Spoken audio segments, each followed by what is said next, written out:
그 다음에 이제 4번 재료 및 도구인데요.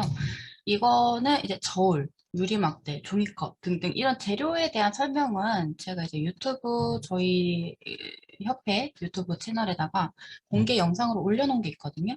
이 중에서도 이제 저울 같은 경우 0.0g, 네, 이거는 필수이고요. 이거는 꼭 있으시면 좋아요.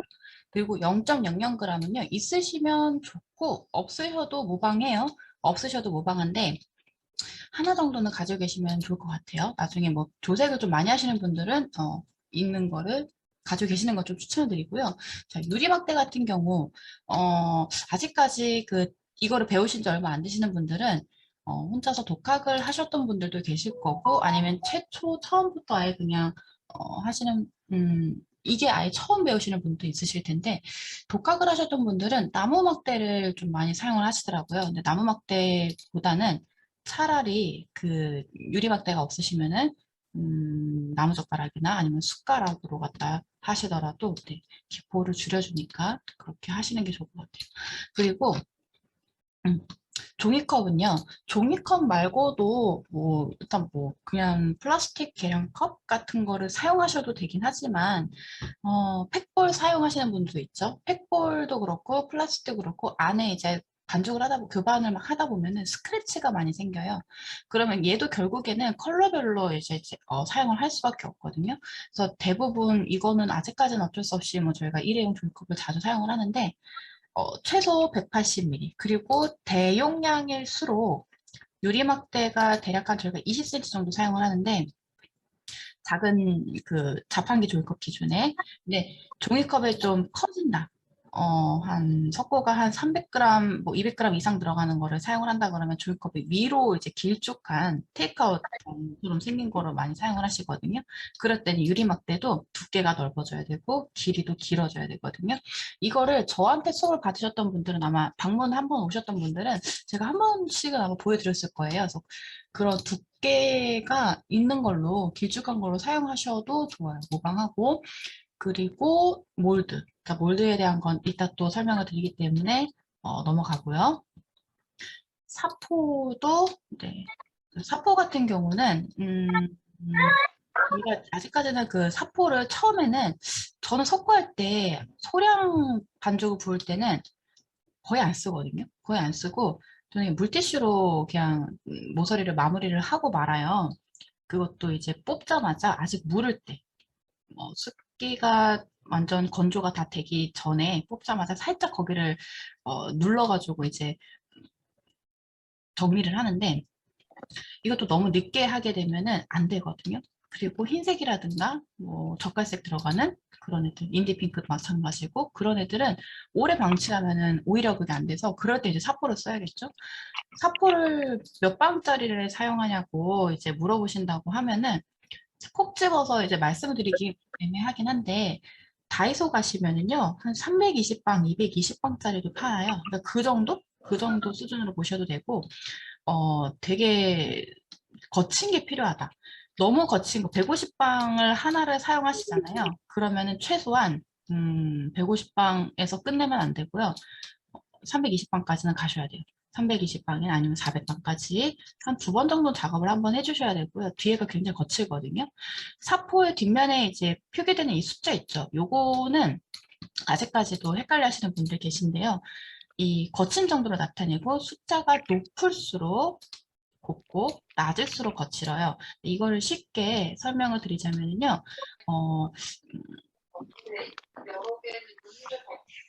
요만한 공간이 있어요. 이만한 공간이 있는데 여기에 150방은요. 예를 들어 볼게요. 여기 150개. 평균적으로 일정한 넓이의 공간에 면적에 사포도 결국엔 돌가루인데요. 그 돌가루가 150, 알갱이가 여기 이 일정한 면적에 150개가 알알이 박혀 있는 거고요. 400방은요. 돌가루가 400개가 여기 박혀 있어요. 그러면은 400개가 작아야 되니까 더 작아야겠죠. 알갱이가 입도가 작아야 돼요. 그래서 이제 그런 식으로 이해를 하시면은 조금 외우기가 편하실 거예요. 그런 거 이해하시기가 편하실 거고 이게 이렇게만 써놓으면 사실 그 외우기가 힘드실 수가 있거든요. 외우기가 힘드실 수가 있는데 이런 개념을 설명을 드리면은 아마 이해가 금방 되실 거예요. 아, 그러면은 숫자가 뭐 사포가 이제 한 장을 사시면 좀 사이즈가 크잖아요. 뭐 그 딱 한 장이 아 얘는 150방이니까 알갱이가 150개가 있겠구나 하고 그냥 그렇게 뭐 막연하게 생각을 하셔도 돼요. 알갱이가 뭐 얘는 400방이니까 400개가 있겠구나. 그럼 1000방은 1000개가 있으니까 더 곱겠죠. 한 그 만방도 있거든요. 2만 방도 있고 2만 방짜리 가면은 필름지 거의 한 비닐처럼 굉장히 되게 얇고 거의 뭐 돌가루가 있는지 없는지 모를 정도로 그냥 필름처럼 생겼어요. 우리가 흔히 주방에서 사용할 수도 있고 청소할 때 주로 쓰는 건데 매직블럭이라고도 있거든요. 매직블럭 아시죠? 매직블럭도 일종의 사포인데요. 걔가 물로만 청소를 한다 그러잖아요. 결국에는 근데 되게 깨끗하게 잘 이제 제거가 되는데 가는 거예요. 가는 거. 사포. 때가 안 벗겨지고 안 닦아지는 거를 그냥 찌든 때를 갈아낸다고 보시면 돼요. 그래서 사포인데 굉장히 고운 사포겠죠. 그래서 가끔 그 선첨을 하실 때 향 얼룩이 올라오는 경우가 있거든요. 향 얼룩이 올라오는 경우가 있는데 이때 올라온 얼룩을 매직블럭 같은 경우 그냥 되게 고운 사포로 갖다 사포로 한번 하셔도 되고요. 아니면은 매직블럭으로 갖다가 뭐 지방이라든가 베어브릭처럼 약간 굴곡이 있는 애들은요. 매직블럭 갖다가 쓱쓱 해주시면은 걔 얼룩이 좀 사라지고 위로 뜬 거니까요. 어쨌든 그거는 사라지고 약간 네, 얼룩이 좀 없어져요. 그래서 그거는 한번 활용을 해보시면 좋을 것 같아요. 그리고 소고가루는 앞서 설명을 드렸고요. 알료도 뒤에 설명을 드릴 거고요. 네, 유화제는요. 저희가 주로 많이 쓰는 거는 올리브 리퀴드가 있죠. 올리브 리퀴드 말고도 석고 전용 유화제,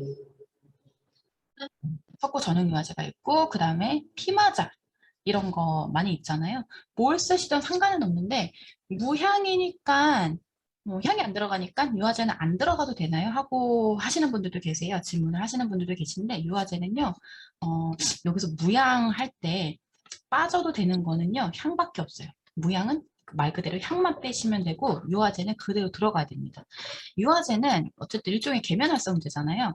계면활성제면서 안료에도 저희가 사용하는 물감도 결국에는 안료인데 이 안료에도 약간의 기름하고 친한 성분이 기름하고 친한 색깔이 있고 그 물하고 또 친한 약간 그 컬러들이 있거든요. 물론 전체가 전부 다 수용성이긴 하지만 걔 중에 약간은 그래도 기름하고 조금 친한 애들이 있어요.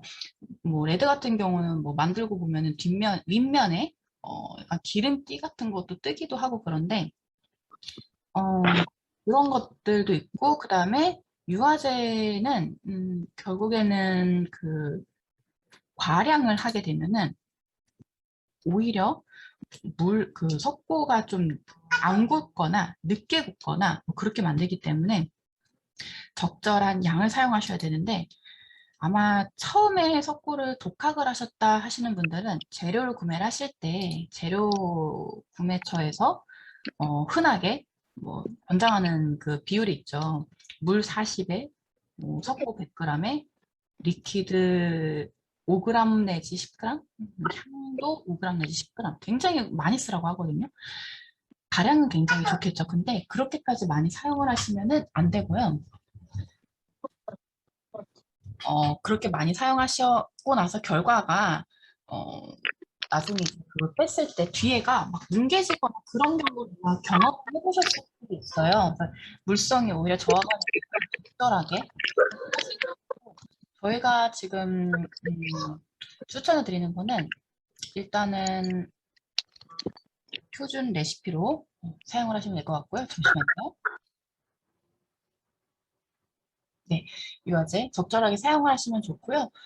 그 동시에 물하고 기름을 섞어주는 기능도 있지만은 안료 분산을 도와주는 역할도 하거든요. 그래서 리퀴드가 안 들어가면은 어떤 결과가 색은 나오는 것 같은데 그때 나중에 막상 굽고 나면은 묻어나거나 그런 것도 있으니까 네, 반드시 넣어주시기 바랍니다. 그리고 향 오일도 뭐 저희가 전문적으로 조향이라든가 향에 대해서 수업을 하는 건 아니기 때문에 요거에서 짚고 넘어가는 거는 뭐 화학적으로 만드는 이제 이런 프레그런스 오일은 프레그런스 오일이 있고 그다음에 천연 에센셜 오일 이 정도 두 가지 차이 정도만 네, 짚고 넘어갈게요. 여기에 이것도 앞서 설명을 드렸던 내용이죠. 에탄올하고 섞어서 발효력을 높인다. 최초부터 이제 인증을 저희가 판매를 할 때는 어쨌든 간에 인증을 받아야 되잖아요. 그래서 아예 이렇게 혼합을 해가지고 네, 인증을 받으셔도 됩니다. 이때 에탄올 네, 이렇게 섞어서 받으셔도 되고요. 클립이나 뭐 브라켓 뭐 요것도 다 한 번씩은 사용을 해보셨을 거고 그리고 브라켓을 올리는 영상은 아마 카페에 제 기억으로는 있을 거예요. 제가 이거를 하는 거를 영상 올렸던 것 같아요. 찾아보고 제가 확인해보고 만약에 없으면은 찾아서 올려드리도록 할게요. 자, 마그넷 자석이죠. 자석인데 요것도 사실 제가 지금 설명을 드리는 거 죄다 전부 다 여기다가 최대한 글로 풀어서 썼는데 일반 자석이 아니라 저희가 사용하는 건 네오디움 자석이라고 해서 일반 자석을 사용하셔도 무방하지만은 대신에 자력이 좀 약하겠죠? 자력이 강한 거를 사용하는 이유는 특히 차량용 같은 경우 혹은 작은 사이즈의 석고가 아니라 선인장 같은 그런 게 아니라 뭐 지방이라든가 뭐 배열라든가 좀 모양이 그 정형화되지 않은 약간 좀 튀어나와 있거나 이렇게 작지 않은 애들을 사용을 할 때는요 자력이 좀 강한 걸 사용하시면은 탈락할 위험이 네, 적으니까 이때 자석은요 브라켓 같은 경우는 반죽을 붓고 나서 하는 거예요. 그러니까 굳기 전에 하는 거고 마그넷 같은 경우는 이미 굳은 기물에다가 합니다. 그리고 건조가 꼭 돼야 되고요. 자, 일반 순간 접착제로 부착을 하시는 분들도 계세요. 근데 순간 접착제로 하셔도 붓긴 붓거든요. 그런데 모공본드로 갖다가 하시는 거를 더 추천을 드리고요. 특히 겨울철, 날 추울 때는요, 그 순간 접착제를 하시게 되면은, 걔는 얇잖아요. 접착면이 얇아요. 그래서 석고랑 자석 사이에 어떤 그런 약간 인장력을 좀 줘야 되는데, 순간 접착제는 그게 안 돼요. 모공본드는 그게 됩니다. 그래서 모공본드도 굉장히 소량만 짜놓는 게 아니라, 어, 콩알만큼 짠 다음에 거의 자석을 파묻듯이 해서 올려주셔야 되고요. 그리고 자석을 사용하실 때는 두께가 너무 얇아도 안 되고 너무 두꺼워도 안 돼요. 너무 두꺼우면은 이제 자력이 너무 세지니까는 그 접착되는 어떤 철판이라든가 아니면은 뭐 클립이랑 붙어가지고 본드가 약할 경우에 좀 떨어질 수가 있겠죠. 그래서 그런 경우 조심하시고 이렇게 부착을 하는 면적에 그 면에는 석고면에는 약간 가루 같은 게 계속 묻어나면은 안 되거든요. 그래서 그런 경우에는 뒷면에 약간 뭐 물행궁을 하시던지 아니면은 뒷면에 되도록 가루 날림이 없게끔 만들어 주신 뒤에 작업을 해주시면 됩니다. 이게 습기가 아직 다 안 빠진 상태에서 이제 마그넷을 올리잖아요. 그러면 어떤 일이 생기냐면은 녹나는 게 눈에 보여요. 물론 겉으로 이제 보이는 건 겉으로 이렇게 만져지거나 그런 건 아닌데 자석이랑 석고랑 맞닿은 곳, 그러니까 닿아 있는 곳에 그 라운드를 이제 돌아가면서 그 녹이 싹 지는데 그게 본드 안에 내부적으로 이렇게 있거든요. 그래서 그걸 닦아낼 수도 없어요. 그래서 최대한 건조를 시키고 나서 반드시 해주시고요. 어, 원형으로 사용을 하긴 하는데 사각도 있긴 있어요. 근데 저는 원형을 가장 뭐 흔하게 사용하니까. 그리고 1T. 자, 이때도 지름이 1cm에서 1T는 상관이 없는데 1.2T 혹은 1.2cm 지름이 혹은 1.5cm인데 두께가 너무 얇으면 어떤 일이 생기냐면은 자력이 너무 세서 파손이 될 수 있거든요. 그래서 차라리 면적을 지름을 이제 크게 하실 거면은 두께도 같이 좀 큰 걸로 해주시면 됩니다. 사실 적정 두께는 1.2T인데요. 그 1.2, 1.2가 가장 베스트인데요. 예전에 그걸 팔았거든요. 근데 요즘에는 그거를 파는 데가 제가 좀 못 본 것 같아서 혹시라도 찾으실 수가 있다고 하시면은요. 1cm 지름 1cm 정도는 선인장 정도 하나에 딱 들어가고요. 나머지는 지름 1.2 사이에 두께는 1.2T로 사용하시면 됩니다. 1.T는 밀이거든요. 그러니까 1.2cm 그리고 1.2T. 네. 12mm, 12T라고 해야 되는구나. 네, 12T.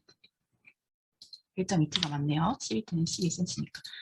1.2T, 그래서 1.2mm 정도 네, 사용하시는 게 가장 베스트인데 없잖아요. 지름은 12cm, 12mm가 있는데 두께가 12mm가 없다, 1.2mm가 없다 그러면 그 차라리 두께를 좀 두꺼운 걸로 하셔도 상관없어요. 1.5T로 가셔도 상관없어요.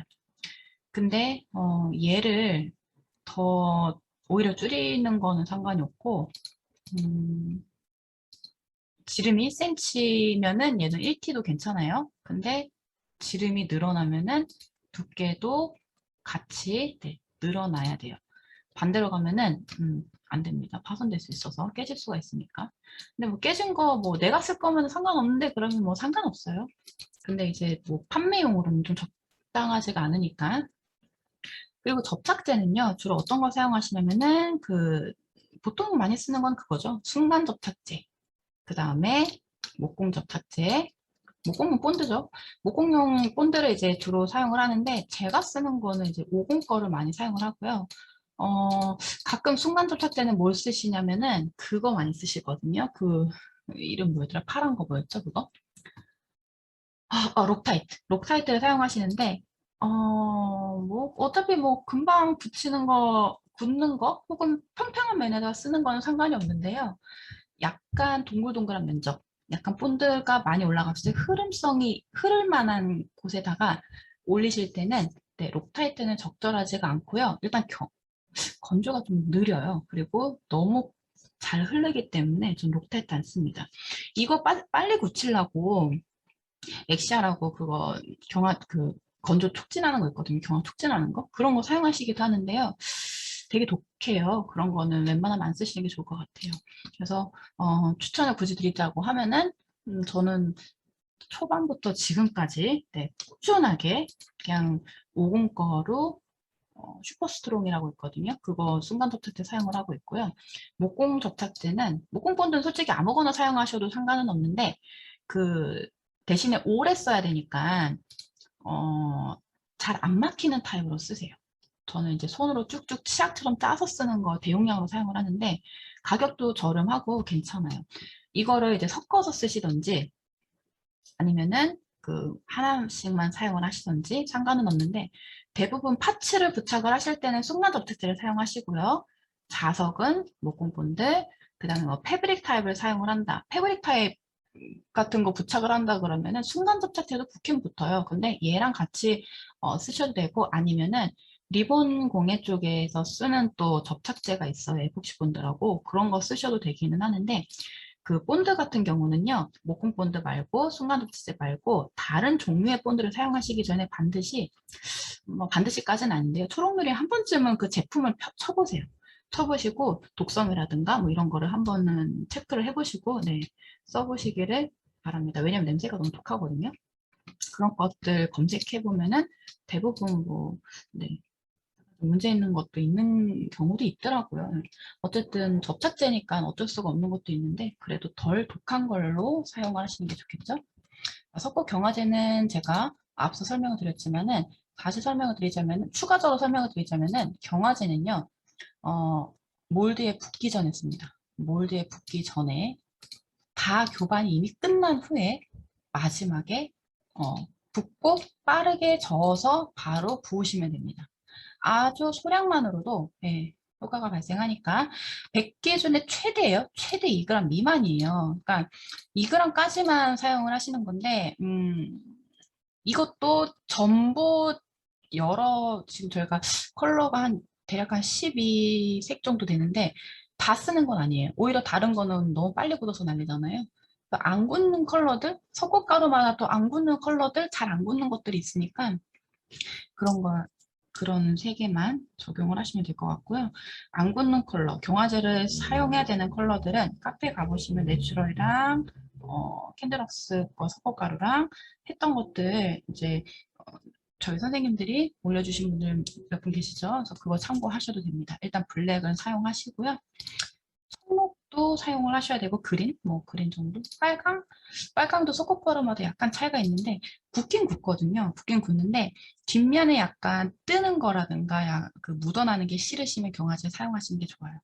근데 경화제는요, 만약에 저희가 혼합분에 있잖아요. 섞고 그 협회 거 그거를 사용하실 때는요, 경화제 쓰시면 안 됩니다.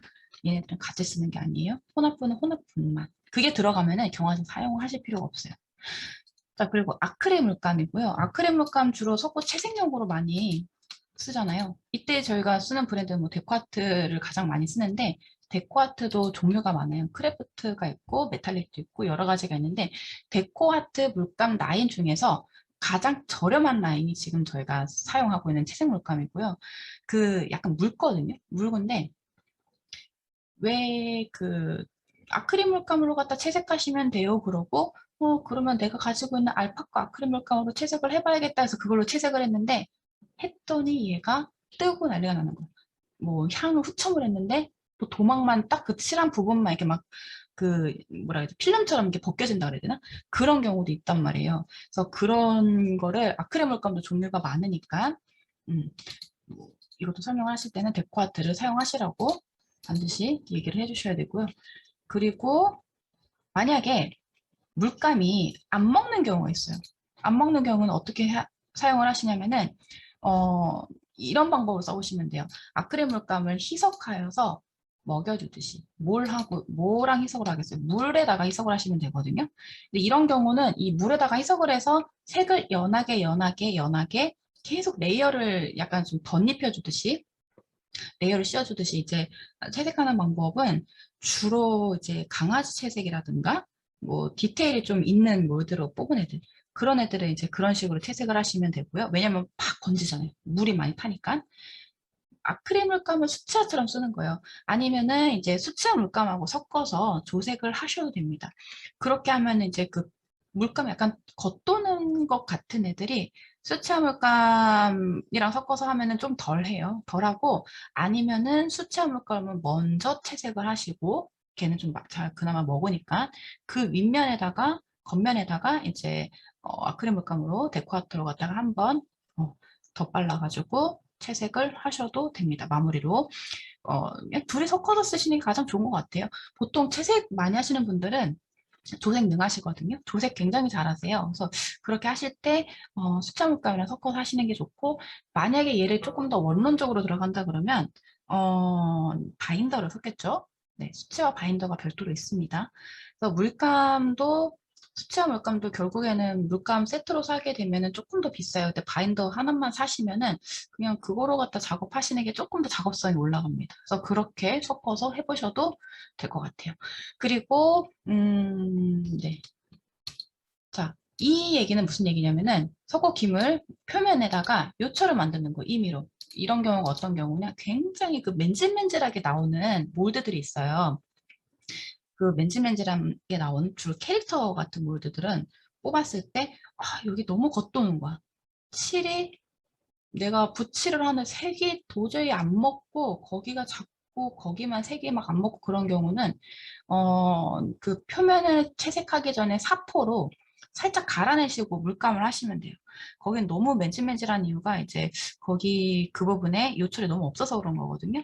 요철 그냥 살짝 까슬까슬하게 만들어 주시면은 물감이 되게 착 달라붙어요. 그래서 요것도 이런 방법들을 골고루 섞어서 해주시면은 조금 더 잘 달라붙겠죠? 잘 채색이 되겠죠?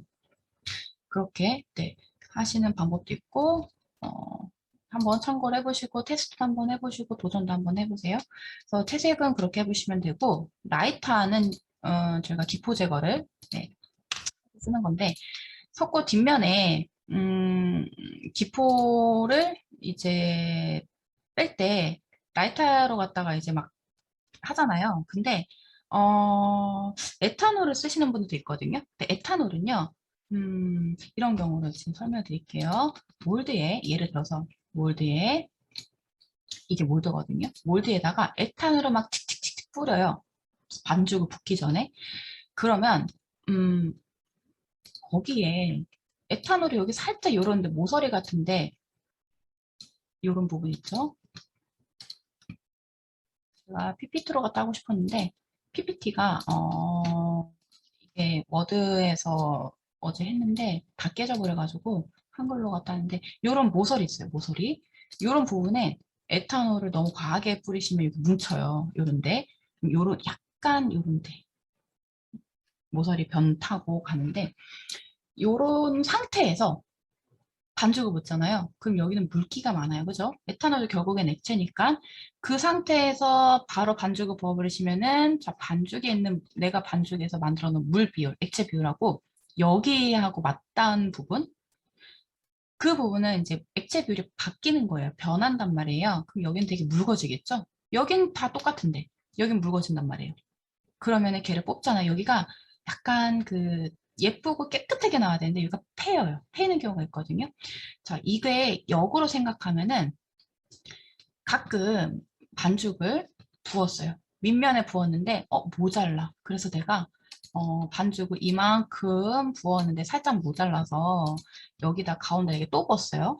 가운데 또 부었어요. 부었는데 부으면 어떤 일이 생기냐? 내가 여기만 부었어. 얘네 둘을 붓고는 이게 같은 반죽이 아니기 때문에 이게 약간 좀 유리막대로 붓거나 이렇게 좀 섞어줬어야 되는데 그걸 못했단 말이에요. 그럼 어떤 일이 생기냐면은 얘가 먼저 부었던 이 반죽이 굳을 거 아니에요. 이게 굳어가는데 그러면 얘가 가장 늦게 부은 얘는 뒤늦게 굳겠죠. 뒤늦게 굳는데 이 뒤늦게 굳은 얘가 이제 어떻게 되냐면 패여요. 약간 단차가 생기는 거예요. 단차가 생기는 건데 액체 비율이 서로 다르잖아요. 그리고 이거는 경화 속도도 다르고 그래서 여기 살짝 이런 모서리 같은데 여기 살짝 패인 약간 단이 생긴다 그랬나? 언덕 능선처럼 생기는 것처럼 그런 경우가 있는데 뒤집어서도 여기서도 여기서는 이제 경화 속도가 어떻게 뭐 달라져봤자 어쨌든 밑에 바닥이 그 몰드니까 단차는 안 생길 것 같은데 여기서 생기는 이유는 딱 하나예요. 그 액체 비율이 달라져서 그런 식으로도 있으니까는 이거는 에탄올은 대부분 만약에 사용하실 거면은 차라리 골고루 뿌려주시는 게 낫죠. 그리고 너무 과량은 네 아니고요. 안 되고요. 반죽 붓고 나서 에탄올 뿌리는 거는 저는 별로 네 추천을 안 하고 그냥 애초에 에탄올 사용은 별로 네 권장하지는 않아요. 근데 에탄올 같은 경우는 어 안료 중에서 가루 안료를 사용하시는 분들은요, 에탄올이랑 미리 그 섞어 놓으시면 분산이 좀 되거든요. 그 가루가 굉장히 쫙 퍼져요.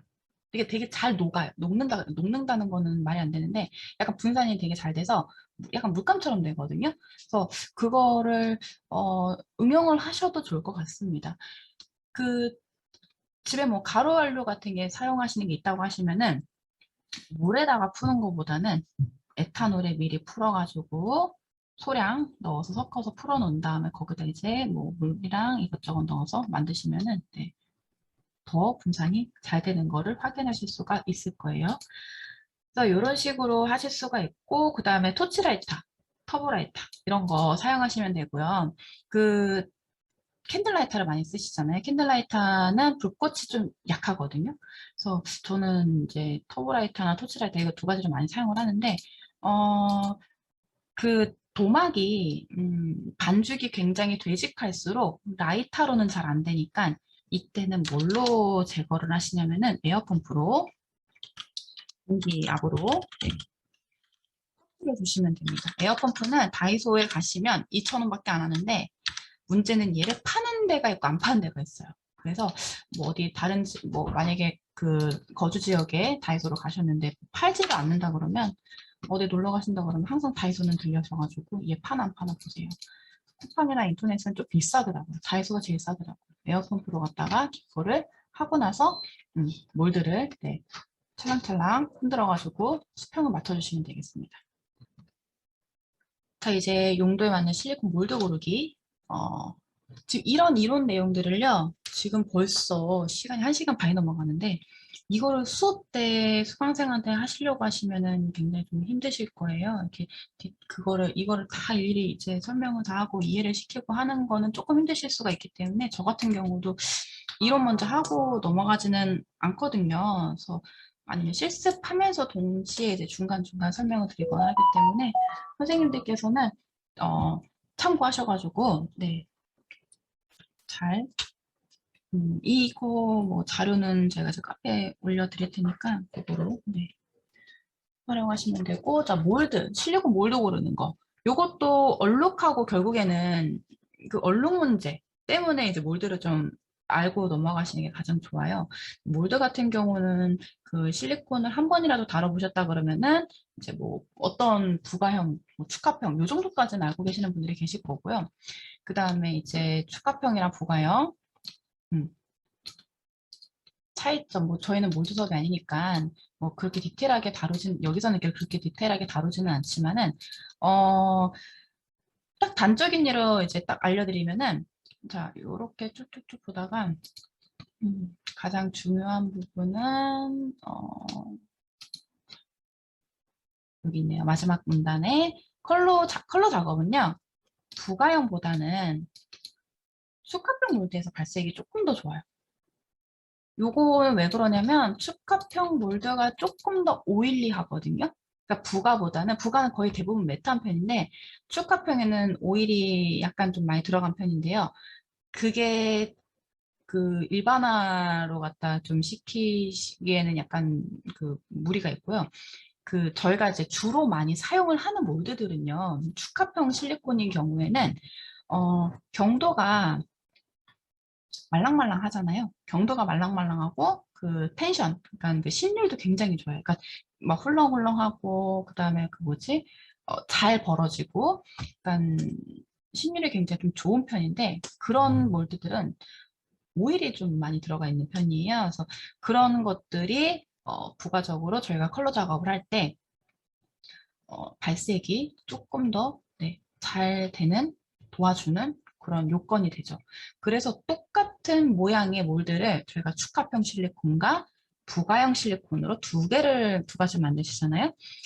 같은 반죽이고 같은 종이컵에서 나왔어도 몰드만 두 개다가 부었을 뿐인데 네. 축카평이 훨씬 더 발색이 조금 더 좋아요. 근데 지금은 또 석고가 기존 잼마는 그게 도드라지게 되게 차이가 났었는데 지금은 그렇게 많이 내추럴 아니면은 뭐 그 정도 사용한다 그러면 그렇게 많이는 차이 안 나지만은 원색일수록 그게 눈에 띄게 보이니까요. 한 번쯤은 참고 이건 알고 계시면 좋을 것 같아요. 그래서 똑같이 했는데 왜 색이 왜 이러지 하는 경우도 있을 것이고, 뭐 베어브릭 가장 많이 쓰시는 베어브릭 몰드 같은 경우는 축카평 몰드잖아요. 거기서는 색이 굉장히 잘 나오는데 왜 부가형 몰드 같은 남은 반죽을 내가 부가형 몰드 부었을 뿐인데 왜 얘는 색이 왜 이러지 하는 경우도 있어요. 그래서 그런 경우 네, 이런 이유 때문이니까 참고하시면 되고, 그 다음에 그 몰드 자체에 어떤 요철이 많거나 요철이 많은 경우 가장 대표적인 거는 강아지죠. 강아지 석고나 고양이 석고, 뭐 털 많은 애들, 그런 애들 오히려 너무 없거나 내진 몰드 요즘에 되게 많이 하시는 뭐 테라조 뭐 이런 것들에 사용되는 그 몰드들 있잖아요. 그런 경우에 오히려 발색이 조금 약해지죠. 너무 맨질맨질해가지고 그런 경우에는 이제 색깔 컬러를 좀 때려 넣어 주시면 되는데 기존에 우리가 한 4g을 넣었으면 한 6g 정도까지 늘리셔도 돼요. 한 50% 정도 더 늘리시거나 아니면은 선첨을 했었다 그러면 향을 줄이시던지 향을 없게 해서 작업을 하시던지 뭐 그런 그 대처 방법이 있으니까는 작업하시던 어떤 그 레시피에 맞는 걸로 해서 네, 작업을 하시면 될 것 같습니다. 그리고 그 축하평 같은 경우가 색이 잘 나온다 그래서 그렇다고 해서 얘로 갖다 몰드 만드실 줄 아시는 분들은 그럼 축하평을 써야 되나 하실 수가 있거든요. 근데 축하평 실리콘은요. 촉매제가 들어가는데 걔가 이제 그 약간 독성이 있어요. 그래서 걔는 웬만하면은 저는 추천은 안 드려요. 냄새도 좀 나고 그래서, 그리고 그러면은 축합형 몰드랑 부가형 몰드를 어떻게 구분을 하냐 물어보시면은 대부분 부가형은 대부분이에요. 반투명한 몰드들이 많잖아요. 대부분 실리콘들이 다 부가형 그렇게 생겼으니까 이제 반투명한 애들이 많이 나오는데, 축합형은 거의 유색이거든요. 그런데 부가형도 유색이 있어요. 조색제로 넣어서 만드는 경우가 있기 때문에 가장 그 직접적으로 확인할 수 있는 방법은 냄새를 맡아보시면 됩니다. 이 주석 촉매제는요, 얘는 특히 냄새가 있거든요. 향이 있어요, 향이. 그래서 걔를 그 몰드를 냄새를 딱 맡으시면은 특유의 향이 있는데 축합형 냄새는 거의 대부분 비슷해요. 그게 세냐 안 세냐 그 정도의 차이인데 경화가 굉장히 빨리 되는 실리콘일수록 냄새가 굉장히 세요. 그리고 부가형은 냄새가 없어요. 거의 무향이라고 보시면 될 것 같습니다. 그러니까 그렇게 차이를 두시면 그렇게 해서 구분을 하시면 될 것 같아요. 그래서 반대로 뭐 부가형이 축합이 뭐 투명한 경우도 있으니까는 이제 그 아직까지는 제가 저희 쪽 필드 쪽에서 그 투명한 축합 실리콘 쓰는 데는 못 봤는데 부가형은 유색은 많거든요. 그래서 그거는 이제 그런 식으로 작업하실 때 네, 참고를 하시면 되겠습니다. 오일을 왜 넣냐면은요. 그 탈포가 잘 되라고 넣는 거거든요. 점도도 약간 좀 그 흐름성도 더 좋게 하고 점도도 낮추고 하는 용도로 넣는 것도 있기 때문에 네. 그리고 오일이 들어가서 점도가 낮아지면은 신율이 올라가거든요. 그래서 되게 말랑말랑해져요. 그래서 선생님들은 말랑말랑할수록 좋잖아요. 그래서 그런 첨가제라든가 그런 게 많이 들어가는 몰드가 많죠. 근데 그런 몰드들은요, 오래 사용하시기엔 조금 힘들죠. 그리고 몰드는 영구적 혹은 반영구로 갖다 사용하는 게 아니고요. 소모성이거든요. 얘는 소모성 아이템이기 때문에, 재료이기 때문에, 몇 번 어느 정도 사용하면은 갈아야 돼요. 새 걸로 바꿔서 사용을 하셔야 되니까, 몰드는 네, 하나 샀다고 해서 그걸 끝이 아니라 어느 정도 이제 주기적으로 네, 교체를 해서 사용하셔야 됩니다.